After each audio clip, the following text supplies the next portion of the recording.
Hey guys, Omni here. So as we discussed yesterday, if you haven't checked out my video reacting to New Rockstar's breakdown of all the Easter eggs and details we missed, they were going to be putting out a second video to break down all the different dates and times that we saw displayed on a lot of the different monitors at the TVA while everything was going down the crapper after Loki #2, Lady Loki, whatever we're going to call her, Enchantress, some are calling her, when she just scatter bombs the timeline. Is there any significance to any of the dates that were chosen, or was it just seemingly at random? Let's find out. Eric Voss is going to be diving into this yet again for us. So if you're not subscribed to New Rockstars, man, I really recommend it. But yeah, let's go ahead and pull it up.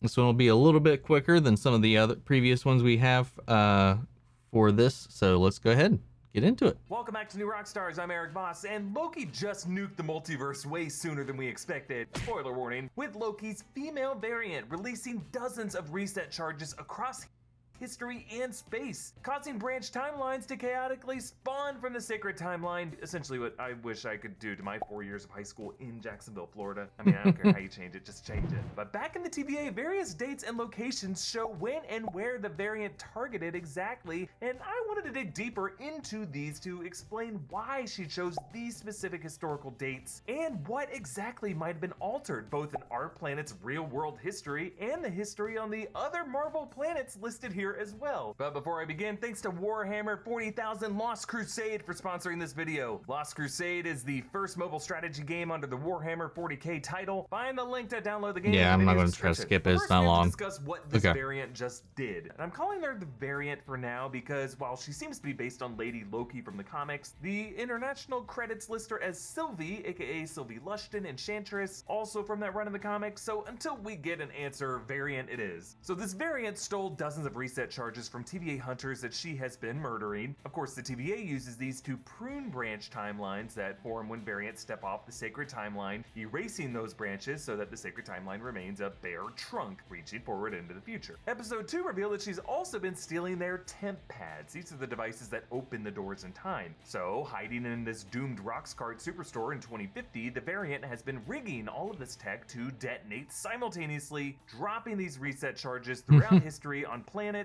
throughout the universe, causing the sacred timeline to chaotically split into dozens of new branches. But wait, reset charges are supposed to erase branch timelines, yet here they're spawning branches from the sacred timeline. So what's going on? Well, this confirms that the variant must know a secret about the timekeepers, that their sacred timeline is actually a random tapestry of potential branches that could have formed, but each of which they chose to canonize as their sacred timeline. Therefore, by bombing the sacred timeline with these reset charges, the variant exposes that divine stream as just a grab bag of accidents by erasing dozens of them, allowing in their place to form new alternate histories instead. And because branches unfold in real time untouched by each other, as explained by Mobius and that multiple choice question on the computer, those branches do not fill in the erased parts of the sacred timeline, but grow outward as branches instead, essentially breaking apart the sacred timeline as they know it. So by my count, the variant rigged up at least 42 time bombs. Jesus. And if it is that exact number, you gotta love the shout out to Douglas Adams, a Loki influence I've cited before, with Hitchhiker's Guide declaring the answer to the ultimate question of life, the universe, and everything as 42.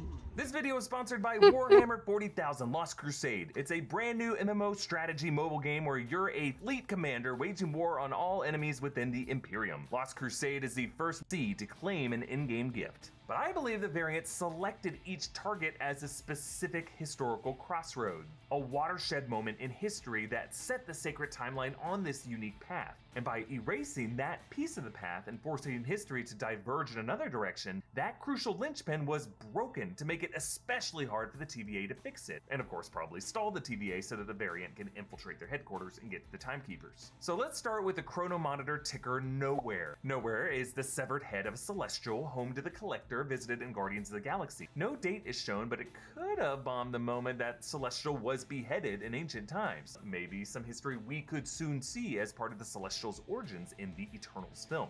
But then beside it is That would be cool. Barcelona, Spain. And then below that, Niflheim, one of the 9 Asgardian realms believed to be where Hela was imprisoned. Again, no date, but maybe this new branch releases Hela early, or could have killed Valkyrie instead of her lover who intercepted Hela's attack to save Valkyrie. Then Dartford, England, that is the birthplace of Rolling Stones members Mick Jagger and Keith Richards, so maybe now we got a timeline with no sympathy for the devil. Then we move on to the specific dates and places that appear on Renslayer's screen. August 3rd, 1522, See, these was at least are more specific. Vietnam. So 1522 would have been just before the Europeans arrived in this region, and Phong Nha is famous for its beautiful cave networks. I don't know, maybe the reset triggered an alternate course of colonial history in French Indochina. March 31st, 1492, Lisbon, Portugal. 1492 was a big year for the whole Iberian Peninsula. Columbus's voyage, of course, and the Reconquista. March 31st, in Madrid, not Lisbon, was when the Alhambra Decree was signed, which expelled Jews from Spain. Then April 23rd, 2301, Vormir. Vormir was the location of the Soul Stone, which Nebula once called a dominion of death at the center of celestial existence. So 2301 would be hundreds of years after the events of Endgame and the Soul Stone's atomization, but maybe some dark magic remains here. Or maybe some necromancer reanimates Gamora in Natasha Romanoff's remains. Also worth mentioning, April 23rd could be a nod to Infinity War's release date of April 23rd in the year 2018.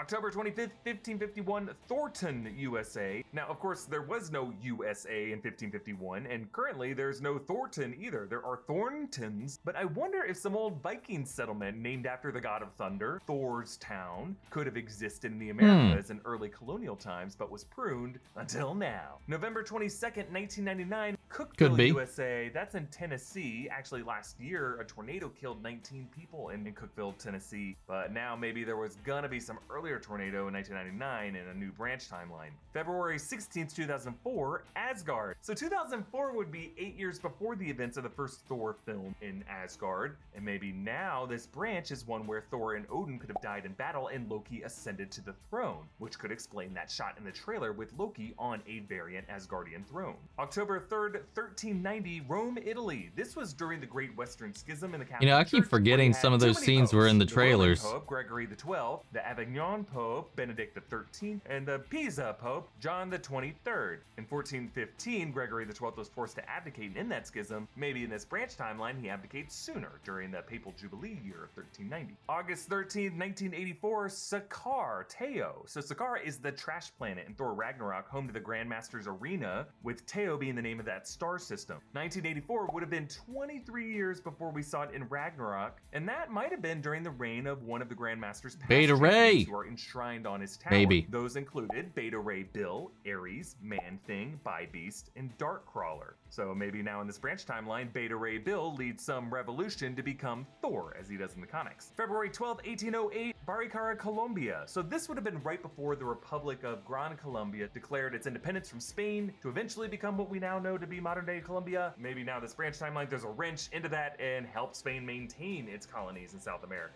Because with Barcelona and Madrid on this list, it seems like Spanish history is kind of important. But then July 14th, 1700, Porvoo, Finland. Now during this time, Finland was kind of a battleground between Sweden and Russia in the Great Northern War, and in 1708, Porvoo was actually sacked and burned by the Russians. So maybe this was a past apocalyptic event the variant hid in, and now she decided to change something that happened 8 years before that. December 27th, 1382, Ego, as in Ego the Living Planet, Peter Quill's father, the Celestial, during which time he must have been planting his seeds all over the galaxy with various species before Meredith Quill. Perhaps here he mated with someone else and caused a whole different bloodline to either get created or wiped out. October 13th, 1982, Titan. So Titan is the planet that Thanos grew up on. We saw that in Infinity War. That also may have been shown in that TVA animation back in episode 1 in that uprising that was led by, I'll call him Mr. Variant. 1982 would have been about 30 years before Thanos' first appearance in the MCU and about 15 years before his chronological first appearance in Infinity War when he met young Gamora. So maybe 1982 was the moment that overpopulation led to the destruction of Titan, which would have set Thanos upon his mission, and now in this branch timeline could have either killed off younger Thanos or maybe saved the planet of Titan. September 21st,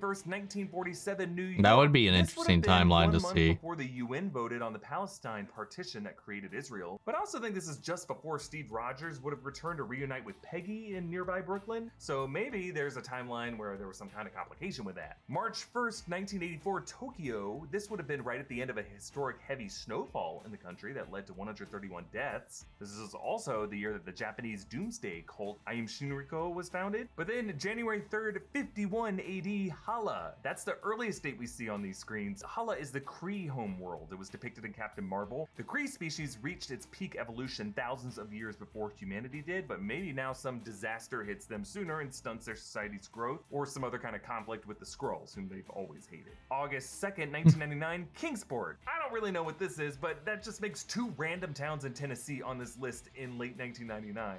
So something must have happened in that region of the country. Then September 24th, 1001 Xandar. So Xandar is the home of the Nova Corps seen in Guardians of the Galaxy. 1001 would have been right at the start of the Kree-Nova 1,000-year war. Maybe this branch timeline is ending the war before it begins by wrecking Xandar, since the Nova Corps sucks and is always getting defeated in the comics. Then November 23rd, 2005, Beijing, China. So I'm not really sure here, but it would have been 2 years after the SARS epidemic hit Beijing, so maybe now in a new timeline it could resurface. July 18th, 1903, Madrid, Spain. So this would have been a few years after Spain's defeat in the Spanish-American War that greatly reduced Spain's global empire, which historians have said led to the rise of domestic extremist political views, including those of future dictator Francisco Franco, who would have been 11 years old in 1903, so maybe a branch timeline taking him on a different path. Then some mystery location dated April 12th, 1887, which only seems significant to me as the birth date of a man named Harry Colborne, a Canadian veterinarian and soldier who donated a bear cub named Winnipeg, aka Winnie, to the London Zoo, which inspired A.A. Milne to write Winnie the Pooh. So maybe a timeline without Winnie the Pooh, also as China under Xi Jinping. And then 2 more dates appear above the time doors in the final seconds. Yeah, Portland, which may connect to the Polybius arcade game that appears in trailer footage. Polybius being a mythical game that nerds in the Portland suburbs in the 80s and 90s believed was part of a government conspiracy. And then Jotunheim, what? Loki's home realm, the land of the frost giants like Laufey, Loki's father, which is why Laufey's son. Laufey's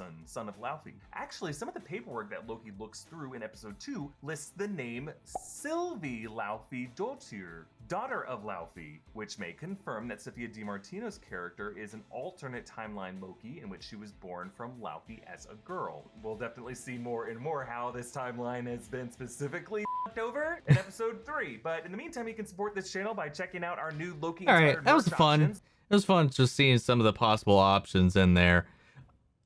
Given the nature of some of the times and obviously trying to rationalize the reason why some of those areas might have been chosen, it seemed like there was a little bit of stretching in some places. Some of them I feel like may have been particularly spot on, or at least close, or a good possibility, but quite a few there we were like, well, it was this, but it was not that. But if it was here and then here, but maybe because that happened so much later. So I feel like that, I don't know, if they weren't able to find anything that happened on those specific dates that would have changed a whole lot or were relevant, I feel like they might just be random. And there's just some little Easter eggs in there, here and there for us, like the planets and stuff like that, because there didn't seem to be really too many too many big events that may have gotten changed. And honestly, when you affect time in general, you don't even need to affect big events. Any small events are going to create waves and ripples and changes in time. As they say, a butterfly flaps its wings in just a different way and boom, shit's all different. Like, it's just the most minor changes in most of your time travel storytelling can have long-standing and drastic effects. It doesn't have to be a huge, like, epic, oh shit, George Washington's about to win this battle and he just got deleted, therefore he now loses that battle, and boom, Britain takes over the United States forever and history's changed.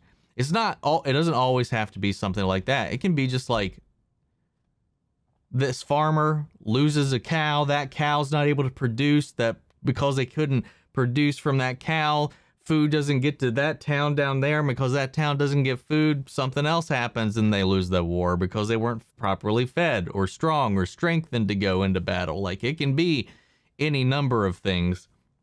So I feel like if there wasn't anything that just notably stood out when looking up some of those dates and times, then it's probably just random. And just the planets that were chosen in there were just like, these are MCU planets, these are Marvel planets, let's just call them out. People will be like, ooh, I know that place. And we did. We knew that stuff. I was like, fun seeing some of those places pop up. I was like, oh, Vormir, Jotunheim, all these things popping up. I was like, hey, what's going on? I was getting bombed. Oh God.